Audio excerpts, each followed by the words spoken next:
Guys இப்போ என்னன்னா நாங்க வந்து பைக்ல வந்து டவுன் போறதுக்கு ரெடி ஆனோம். ஒரு பொடியும் பைக் வாங்கி பெட்ச் ஆக்கி விட்டாரு. அலட்டிட்டு பைக்ல போறனாங்க பால் சோலி முடிச்சு டயரை தூக்கிட்டு இப்போ நாங்க டயர் செய்யறதுக்காக போய்கிட்டு இருக்கோம். பால் வேன்ல போறவங்க நீங்க பார்க்கலாம். பால் வேன பார்த்தாலே தெரிகிறது.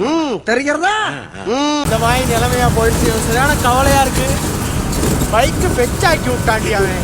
தேவலா வேற அவ்வளவுதான். இன்னையோட உறவு அந்திருச்சுன்னு வச்சுக்க. எம்ஏ மூஞ்சிலி முடிக்க மாட்டேன். இந்த பக்கத்துல சொல்றேன் கேட்டு போங்கயா. போதும்.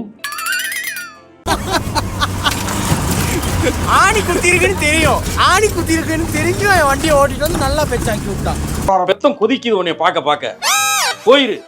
அவசரத்துக்கு எங்களுக்கு போறதுக்கு வண்டி இல்ல. ரொம்ப கவலையா இருக்கு. இது அவன் பாப்பா நிஃப்ரான் காலையில தான் இப்பதான் சொன்னாங்க உங்க வீடியோ தான் பாப்பேன்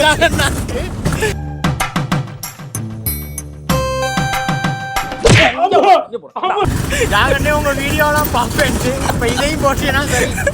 இதையும் பார்த்துட்டு வீடியோவா ஒரு சப்ஸ்கிரைபர் எல்லாம் மக்கள் நினைக்கிறேன்னா. ஆனா பால்வேன் அண்ணாவை பாராட்டணும். எங்களுக்காக நாங்கள் ரோட்டில் தூக்கிட்டு வரதை கஷ்டப்பட்டு தூக்கிட்டு வரதை யோசிச்சு இவர் வந்து எங்களை ஏற்றிட்டு வந்தார். தேவையில்லாம என்ன நீ எங்கேயாவது நீ கோத்து விட்டு திரியற நீ. சாரி எனக்கு சேர்த்து குக் பண்ணுங்கண்ணே. சரியா?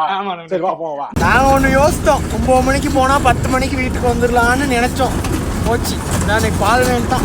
கேன ஒருத்தன் கிடைச்சிட்டான்னா என்ன வேணாலும் பேசுவீங்க. அதுக்கு நான் தான் கிடைச்சேன். சரி விடுங்க, வேற ஏதாவது பத்தி பேசுவோம். சிரிக்கிற அவ்வளோ சிரிக்க பேசுறேன்.